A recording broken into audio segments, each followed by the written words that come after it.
Welcome, everybody. Welcome to our panel, How Do Crypto Exchanges Work Abroad? This is a broad subject. It's not only how, but how do crypto exchanges work, but how should crypto exchanges work abroad?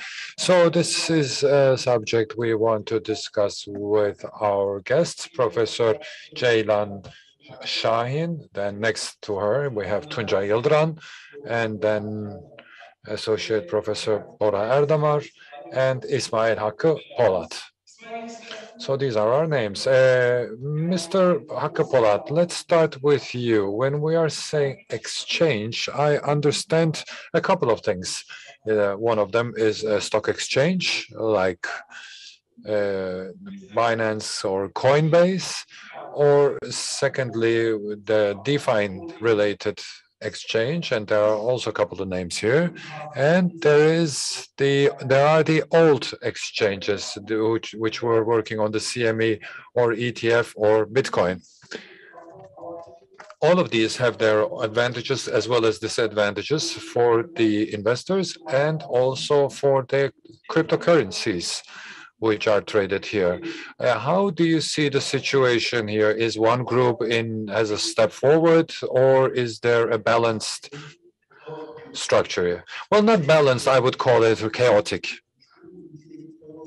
When we look at the definition in a lot of countries, I'm not sure if the exchange is the right word, but I say crypto buy and sell platforms instead of exchange, because when you say exchange, then you have more regulations and there are certain rules for buying and selling of the currency. But here we have a structure which works solely on the internet, and or most of it works on the internet, and it comes also from by nature. And one part is working solely here, but is sort of a DEX, so it's uncentered, uncentralized. There are types where you can do spot buy and sell, or you have derivatives, and it's a very complex palette we have here. But those who are in need of regulation is more these currencies, the cryptocurrencies, who are larger and has accumulated more money, because you have two needs here: how much of a threat you are to the existing system, and secondly, how much risks do investors take, and if they are citizens of a state, how in what scale does the state have to protect their people? So there are two extremes here. One of them is to protect the system, so a protectionist perspective. This is how their position is. And on the other hand, there are the liberals, and there is this market which has a value of $3 trillion. And we can call these people or these regulators crypto friendly. To the first group, I can give as an example the USA. In the United States, they want to protect their own system, and that's why they regulated Coinbase with each facet, and there are regulations also for money laundering, for example, here. And some structures which have been built outside, abroad or on the metaverse, and if to avoid for them to create a risk for American people, there is also a protection measure taken here. And for example, in the United States, you can do spot buy and sell, but you cannot buy or sell with leverage or with CMEs or CBOEs, for example. They're doing leverage transactions, for example. Yesterday it started in Van Eyck, and there were two NFTs and in Canada, there's also spot buy and sell. So you can go to Canada and do your transactions there. Or yes, exactly. The problem here is the existing monetary system has more connections to the real world, to the physical world, but the crypto world is working solely on the internet. So on the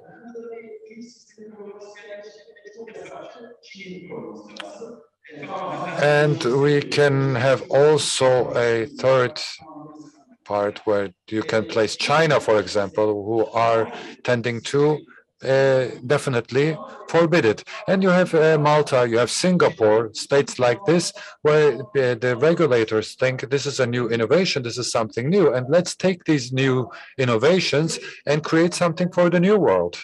So maybe we should say this as the last sentence, but here we are talking about a value, about a volume which is around $2 to $3 trillion. It's very speculative. So of course, it is to be expected that this wakes a lot of interest. So you have to integrate this into your own traditional monetary system. So you and models who can merge these with their traditional systems, which we call hybrid models, will be successful. So I think that both aspects, so protecting the system or being fully liberal, and the Bahamas or Seychelles Islands can be also added to the second group. So I think we will find a hybrid model between these two, which will function correctly. So, Mr. Pollard has talked about, and I want to give the word to you. When we talk about regulation, this is not as is such easy because it's also there's also banking, there's also a little bit IPO because there are no new currencies. So when there's a regulation must be very broad. So we have three blocks here. We have China, which is strictly against, in the United States, which is more in the gray area, and thirdly, we have a good, well-documented European Union, but they're not very loud right now. So we see it also in the taxation. If you are too liberal, the other countries won't allow you to be so liberal. So how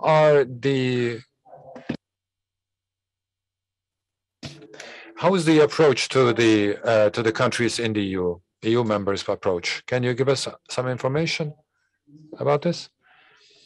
Yes, I should continue what Ismail Polat said. If you don't talk about something, if you look away, it doesn't make it disappear. Let's look at the example in China. China says this doesn't exist, but it still does.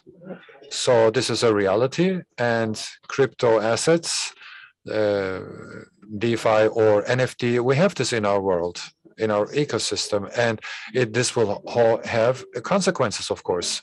So where comes the need for regulation? Maybe this should be the right question. And Ismail Polat says the regulation is the need for the state to protect its citizens. So if we, like China, should say, I will not go into this regulation because I don't accept this new currency, then you send your citizens to other states and into this to the responsibility of other states. And this shouldn't happen, because when we are talking about regulation, then I should be responsible to keep the assets of my citizens in the country and protect protect him and solve the situation if it should come to a fraud. So regulation is, of course, nothing new. In 2020, we had some leaks in quotes, quote unquote. And in the United States, there were some regulations in some states, and the state of New York was one of these states. We know about the Ripple case, for example, and before that there was the Tether case. I'm sure you're aware of it. And these were crypto assets who were sold to the citizens of the New York State illegally, and this led to a court case. So we see that some states want to regulate here, and 6 or 7 months ago, the U.S. Senate has decided which uh, authorities should be responsible from the different crypto assets. If we are talking about a stable coin, for example, it should be under the control of the Office of Currency in the United States, etc. So before they said the banks can keep and secure these cryptocurrencies, not buy and sell, but they can have they have the responsibility to deposit this. And a couple of months ago, there was for the EFTs some special permissions.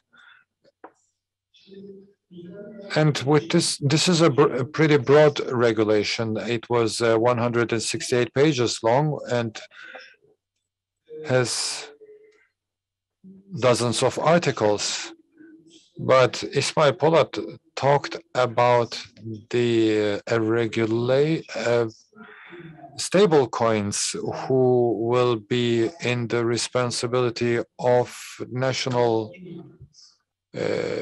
nations. So EMT, and so when you look at MiCA, you see that a large part of it is for RFTs and EFTs ISOs.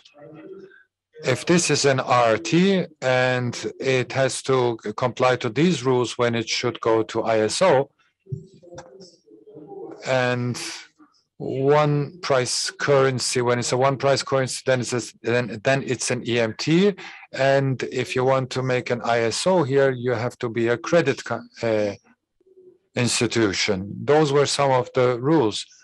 And as this regulation was leaked, the European Union said, with this MiCA, I want this MiCA regulation to be an international standard. And this is why it's important for me as EU. And I personally think the same. So this is one of the more sensible regulations. So for the following regulations, I think they will use MiCA as a reference point. It makes also regulations for platforms who are trading with cryptocurrencies. And one of the main MiCA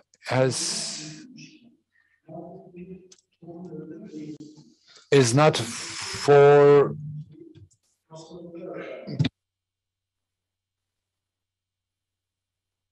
if a token is a cryptocurrency, then it's not in the scope of MiCA. The MiCA regulation comes from DM and afterwards from the stablecoin, and was brought in abruptly as this first design. The platform part, and especially the ICO part, is as much as important as the money collecting platforms.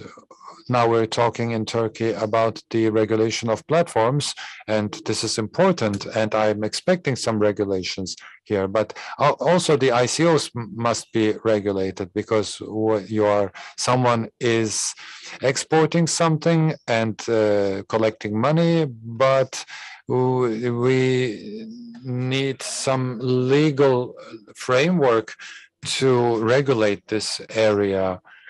This is an anarchist ecosystem, and how should this be regulated? This was a central question.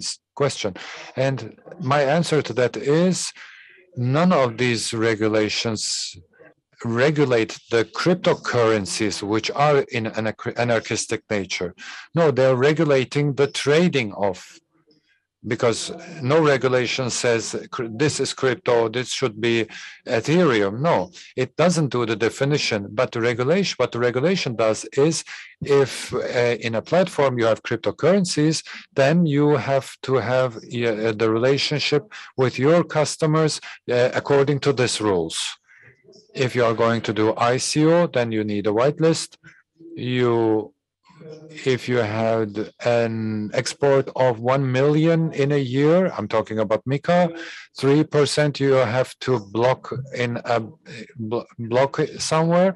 So this is more a regulation which regulates the interface of cryptocurrencies and the customer. So the cryptocurrencies have a disruptive part, and the regulation doesn't annihilate this part. Then Jada Hanım, so you must be following the both sides as an academician. And so we are looking at the users and investors as well. So we have just seen how states are trying to regulate this, but how about the need from the perspective of the investors? So this has a DeFi pillar as well. So yes, we have a platform and we have an interlocutor as well. And then another problem is that certain things are defined based on the securities definition of the 1980s, both in your own work and from the perspective of academic studies. What is needed for the investor? The investor already so can we say the investor has already good command of the situation? They can protect themselves, or is there a need for training or protection for the investors as well? And both Ismail and Tuncay touched upon very valuable points. So let me start with the Nika side where Tuncay Bey left off.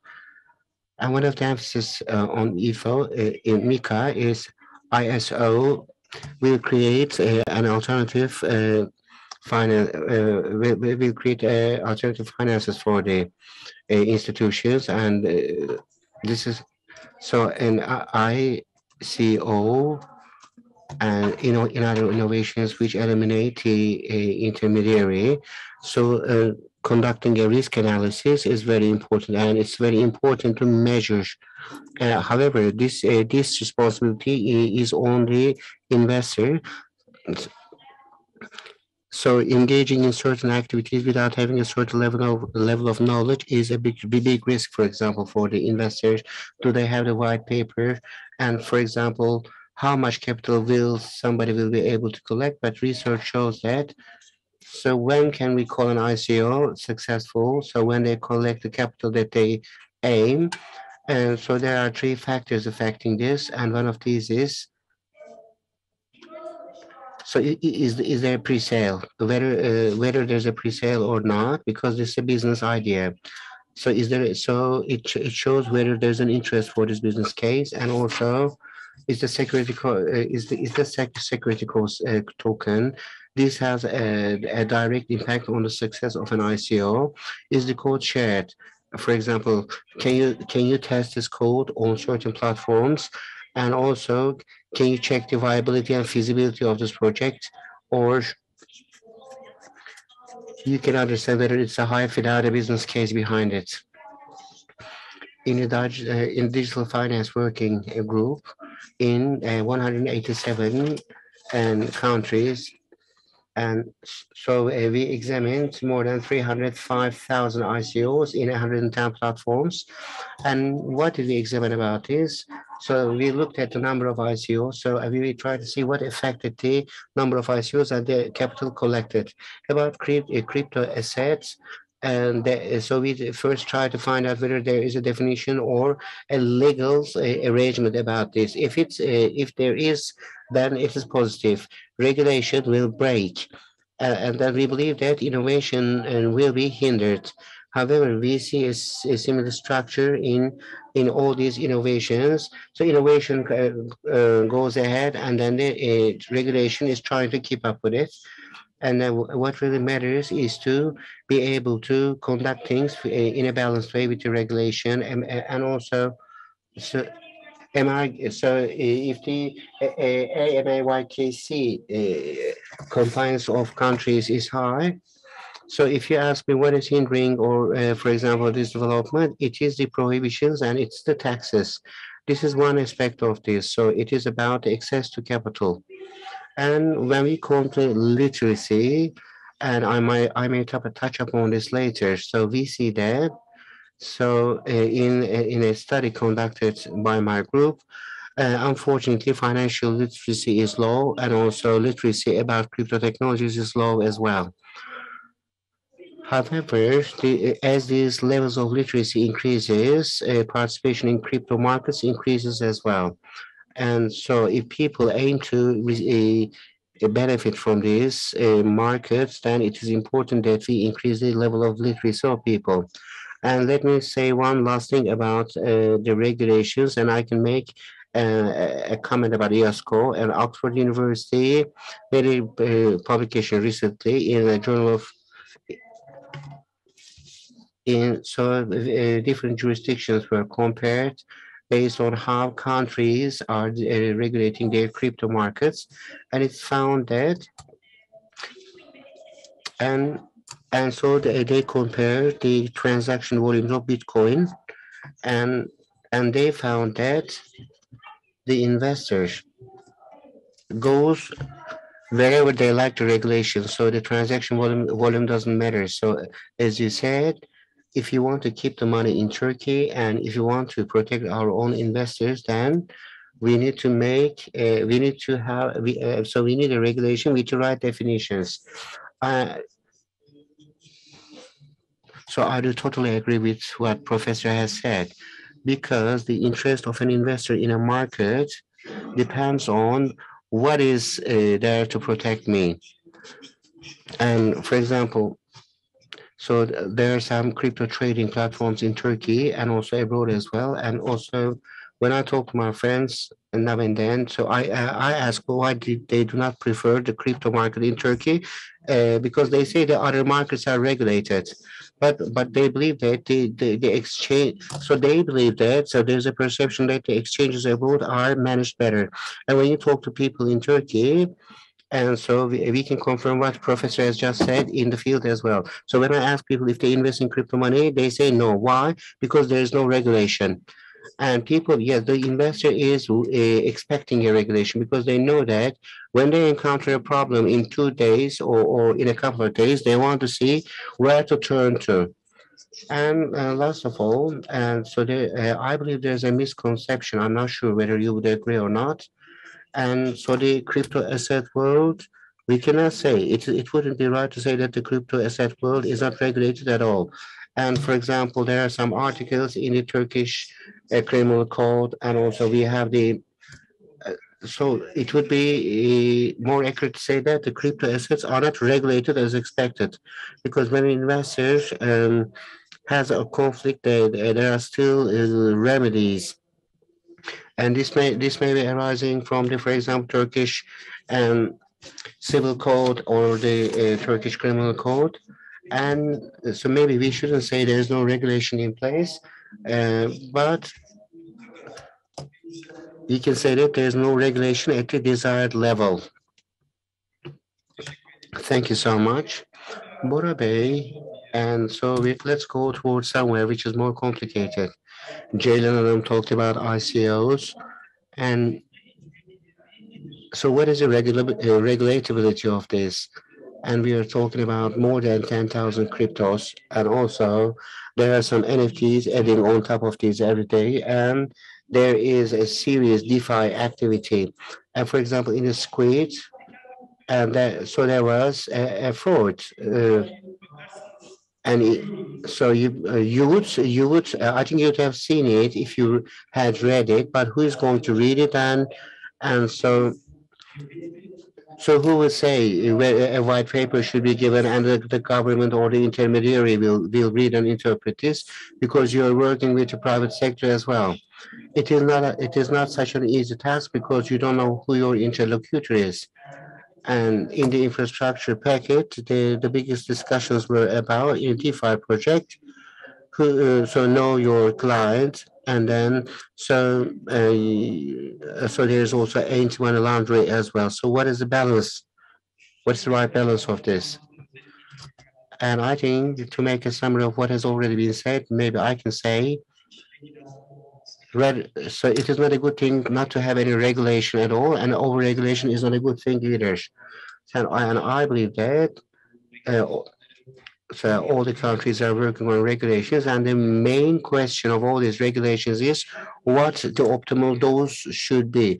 Why is being optimal important? As emphasized here as well, it's a very innovative area.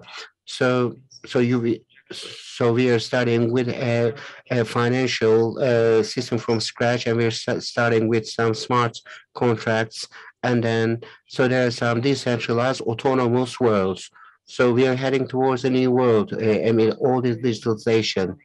Yes, there's a need for an optimal regulation, and I believe that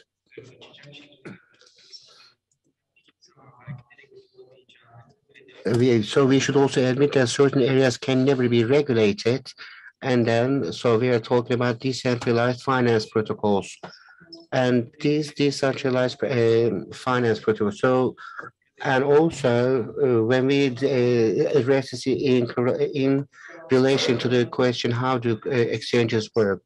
So the largest two central exchanges of the world is about $40 billion daily. So $40 billion is a very important amount of money for every country. So this is the daily volume of two important exchanges, and as also expressed here, these exchanges are subject to partial regulations, and also with this ecosystem growing even bigger, so these business models will become even widespread, and these volumes will go even higher. And so in the United States, there's a gray area, there's a more rigid area in China, and so Europe is pursuing the midway. And of course, there are differences within the EU as well. For example, Germany is more precocious. However, for example, Portugal is the heaven for these crypto assets, and also they have policies to attract brain drain as well. And also, there is no taxation, and so those countries who see the potential here, we see that are making moves. And so NFT it came out of these decentralized finance protocols. And also, we need to look at this as well. It is totally under the control of the individual, with its good and bad. And maybe so start a decentralized finance protocol with the understanding that if you lose your key, you lose everything. And then so while we were celebrating, so we are talking about $30 billion about Ethereum, and also there are many other blockchain and platforms, and on their decentralized finance platforms are changing, are developing every day. We are talking about regulation, and we're asking ourselves what an optimal regulation is. And also, there are many fraudulent platforms. However, there are certain other platforms with which the banks are trusting their own deposits. And through a good observation and through sound efforts, and we should try to while observing these platforms and their functioning, I believe we can find some answers. And in I'm talking in particular about decentralized finance, because there's no authority there. And then so so people are exchanging information, and also people are growing these platforms through solidarity among each other. And those who are not technocrats, so and so they evaluate and assess the projects here, and they also observe how transactions are taking place here. There are people who are born out of this, and also they also produce some research reports, and also they use various mediums of social media, and they have their own communication channels as well. They have their own audit companies.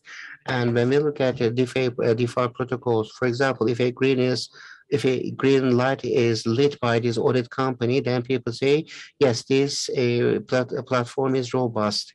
So the system it allows both innovation, and also it auto-regulates itself.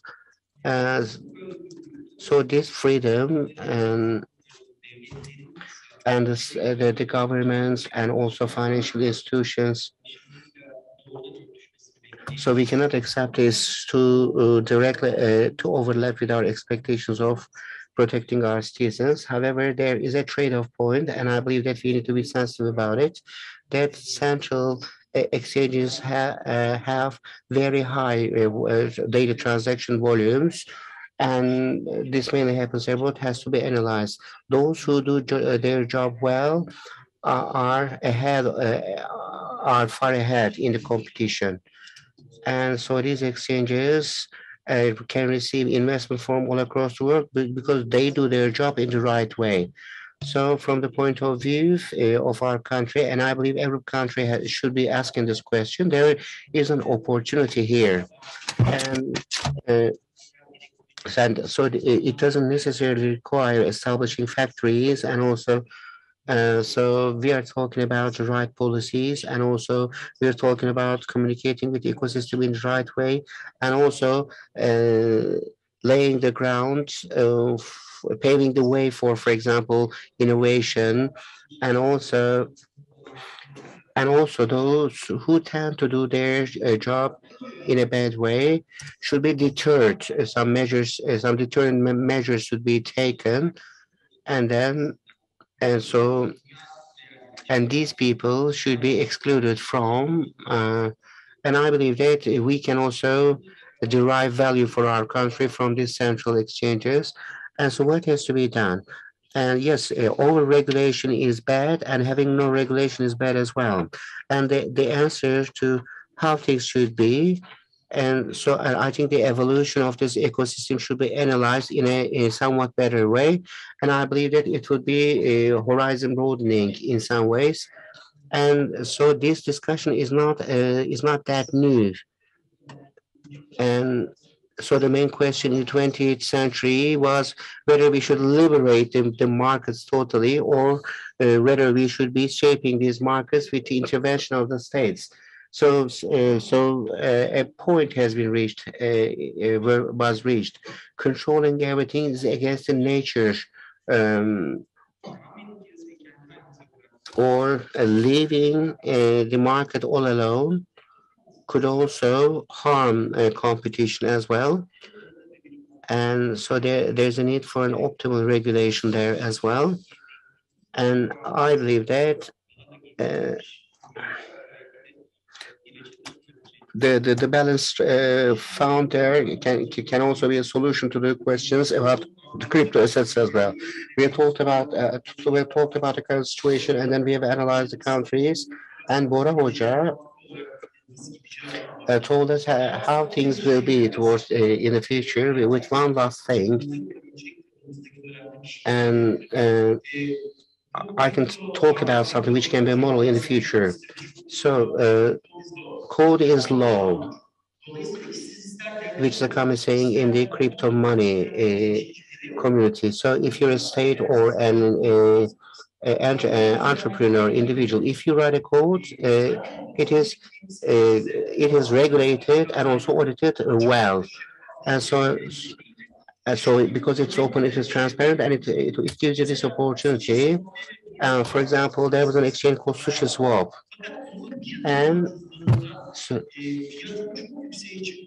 when the prices went so high in number one wallet, so because the founders of this exchange sold assets, social media, so social media served as a auditor, and then he was forced to rebuy those coins. So it is not about writing the articles in the right way. I think it's about integrating to society to the process as well. So if you look at this characteristics of block chain block, and we can also obtain very good examples of regulating and also supervising in other fields as well, not only about in the field of finance.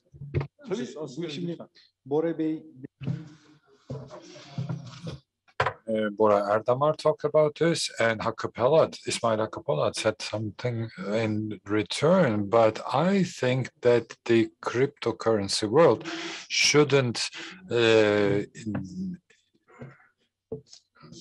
shouldn't need a regulation. They should cover this in themselves.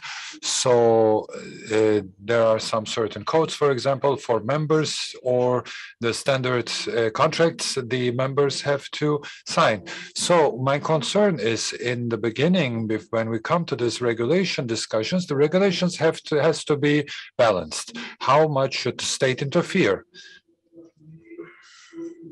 The answer to this question is the market itself.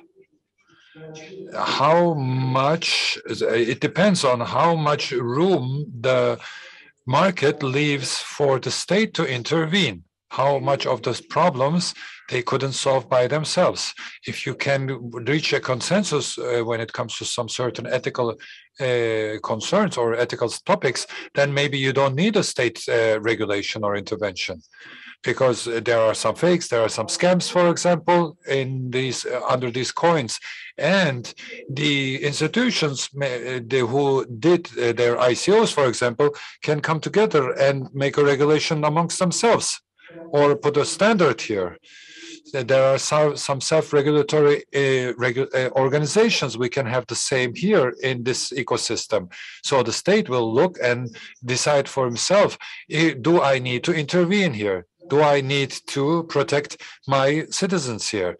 So if the state looks and there are some rules and regulations on this platform, how to make trading here, so and they have reached a consensus, so the state says, okay, I don't need to intervene here. So if we are afraid of regulations, then the first thing we should do should be to how much can we regulate this our own marketplace without the need for state intervention.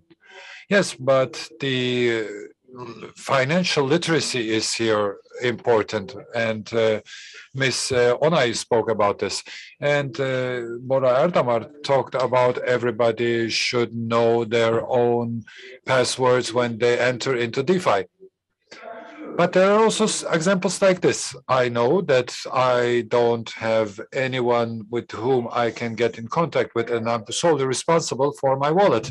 But I read recently on Twitter that very precious NFTs has been hacked, most probably by hackers from Russia. So he has a literacy in finance and is careful, but he was hacked. So for finance, for investors, of course, there is a risk, you can lose your money, but not by hacking. So when we talk about DeFi, the responsibility is on a lot of shoulders. This is a little disturbing. There is no one central, no center who is responsible. There was also another case where there was a hacking case, and the hacker was found out, and he said I was doing only a test, so he gave the hacked assets back. But we shouldn't expect these type of behavior from all hackers. So I think that at least for a certain amount of time, we need the intervention of the state. Don't you agree? Yes, everybody is talking about a very important aspect of this subject. So, and I'm sure when you're teaching in school, do you have also the same thing, because it's a very broad area. Let's talk about IOSCO. IOSCO has risk areas, defined 4 risk areas where regulation should be needed. One of them is buy and sell transactions. The other one is transparency of the exchanges. The third one is the cyber security and the exchanges.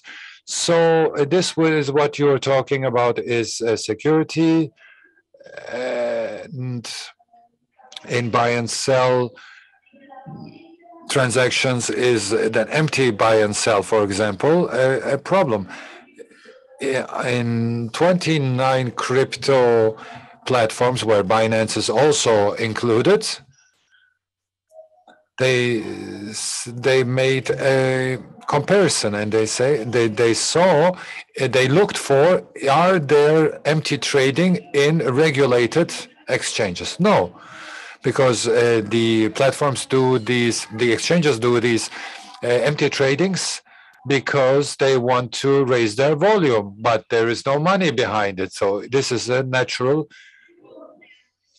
manipulation. So they found out 70% of the trade value is empty trades.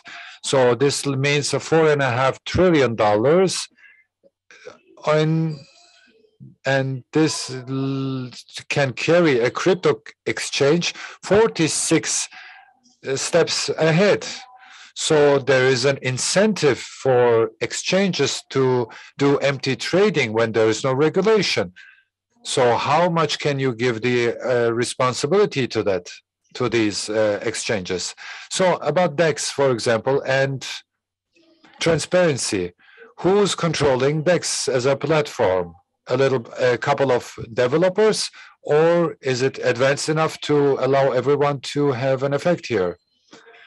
And when we're talking about physical cryptocurrencies and exchanges, where are their servers, under which jurisdiction? So when we look at this part, we see that for BTC, for example, in exchanges, when there is no one price rule, then there is no transparency. We don't know where the servers are, where the jurisdiction is, or the MLK against money laundering. So who will do this control or the supervision on these systems? So self-regulating is a good point, but to reach this point, you need a technological evolution. But up until then, I think we need a little bit more regulation. Where can, for example, when you exchange between real currency and cryptocurrency or vice versa, there can be a control mechanism like Masak in Turkey. This could bring a security so that this money is not used for money laundering or for financing of terror. So to summarize, the regulation shouldn't be too restrictive nor too freely, but we'll see all together how it will evolve. Okay, thank you. Let's continue with a question. Burak Kutsal asked Ismail Bey, when do you think will the blockchain application and in which sector? In India, for example, it has been done for agriculture. Yeah, Bora Erdamar can talk about this subject, but I can say to you right now that there is a blockchain procedure for the clearance of customs when you have, for example, imported goods in a in the customs, there you can use cryptocurrency, and Turkey did this with the Ministry of Trade. So I think the most important part is the supply chain. One of those big retailers tries his new blockchain out right now, tries out the blockchain with between the producer, the transport and the warehouses, and tries to make the payment based on the blockchain to have a more fair governance here. So this is a we can also talk about other examples, but I think that in state regulated areas there are more chances. We're talking about NFTs right now, and Turkey, or maybe the region or the whole world will have a NFT blockchain, will need an NFT blockchain for all cultural goods, and the originals must be sold over these NFTs, maybe over this blockchain, maybe. And if I was the minister for culture, I would do this. All these collectioners' items should be registered here under NFT blockchain. And in Ukraine, has the National Art Museum has an agreement with an Estonian art collective, and they are presenting their cultural goods there over this blockchain. I don't know if we have something similar. What do you think?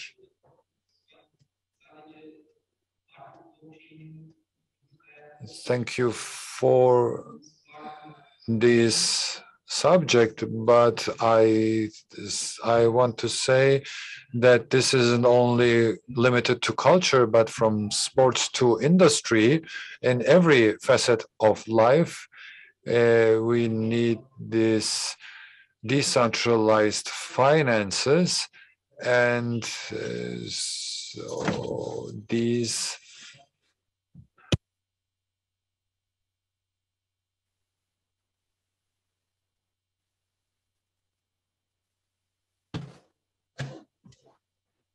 we see decentralized finances everywhere. So this means that the blockchain has fulfilled its promise. There was this bigger project. Do you remember 1 gram gold for, yes, this was an innovation project. And this can be maybe seen as a for early adopter of this system. So another question is, you said there are over 10,000 cryptocurrencies. When we see these as prototypes, what do you think that in a short or medium future, all of these fiat monies will disappear and we'll have one world currency? Should there be a single one? I think we all should ask ourselves this question. And so downgrading the whole financial system of the world to a single currency wouldn't be desired by the market, and also it is not in compliance with the nature of things. And crypto assets, do you think so? Whether crypto assets will eliminate currencies? I don't believe so. But but it's obvious that they will also transform these currencies as well. That's why we hear all these digital money projects, and some 90% of the central banks of countries um, are now designing crypto money, and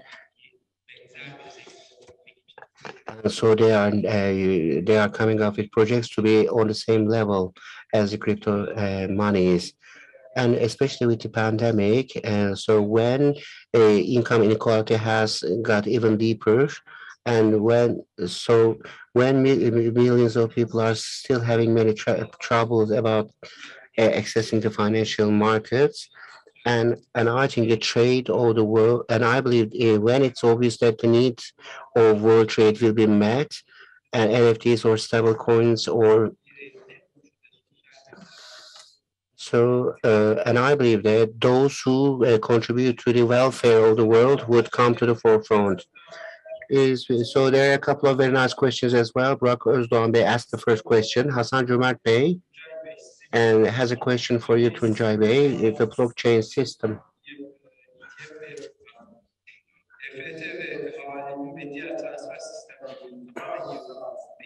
Do you expect a blockchain system to replace the EFT and money transfer system wholly? I don't expect it, but I hope it will.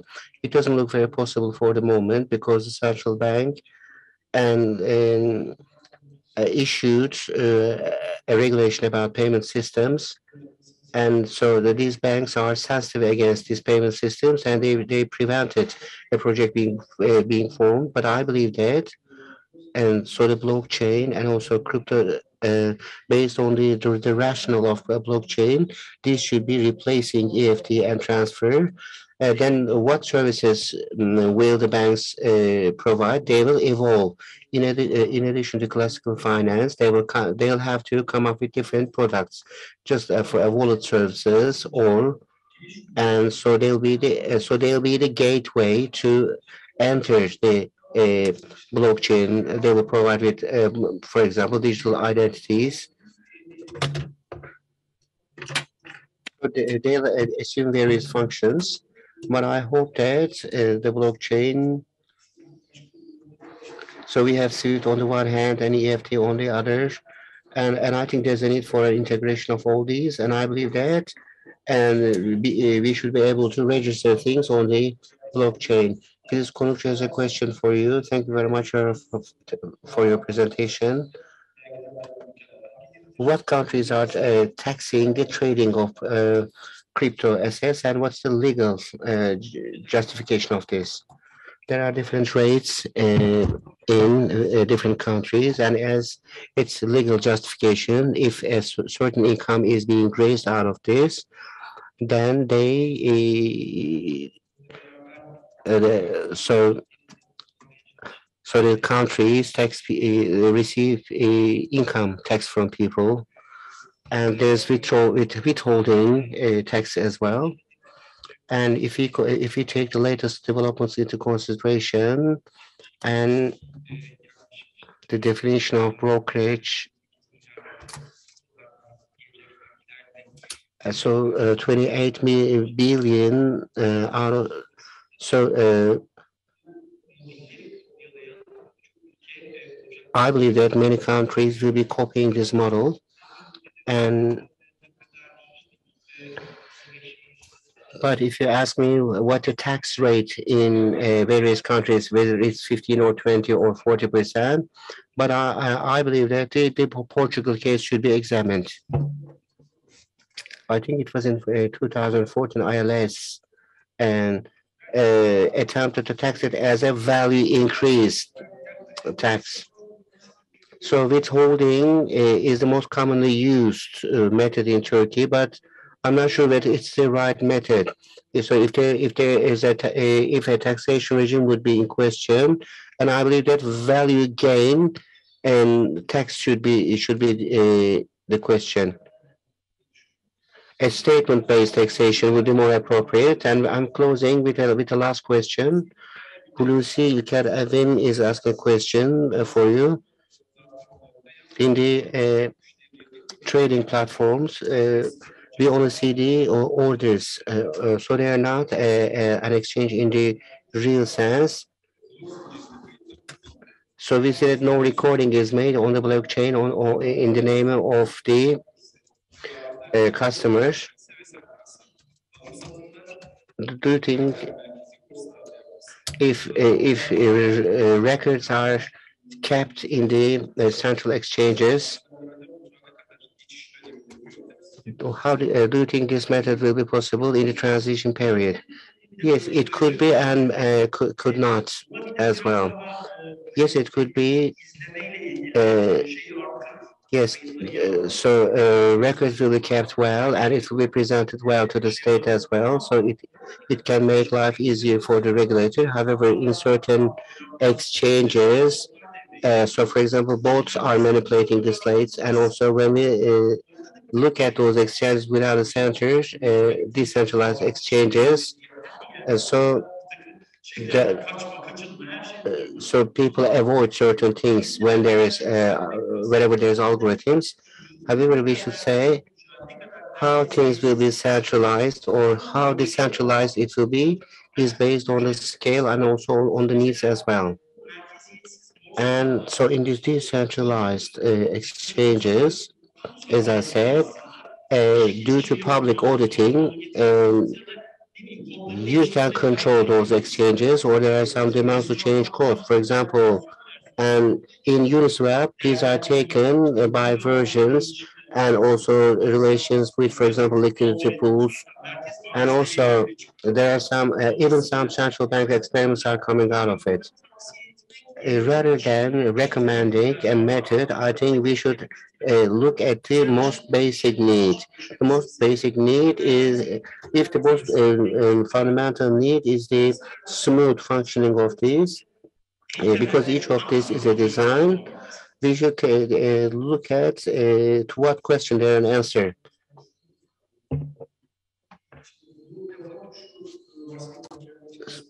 So there's a presumption, de facto presumption as well. All the products which are traded in decentralized exchanges will be listed in centralized exchanges as well. So this may not be valid then because the centralized exchange doesn't have to trade list all of them. And I think maybe we should look from this perspective to strike that balance. If there's nothing else you'd like to add, then and I'll be closing this session. And I'd like to extend my thanks to everyone once again. I hope this has been a useful conference. Thank you.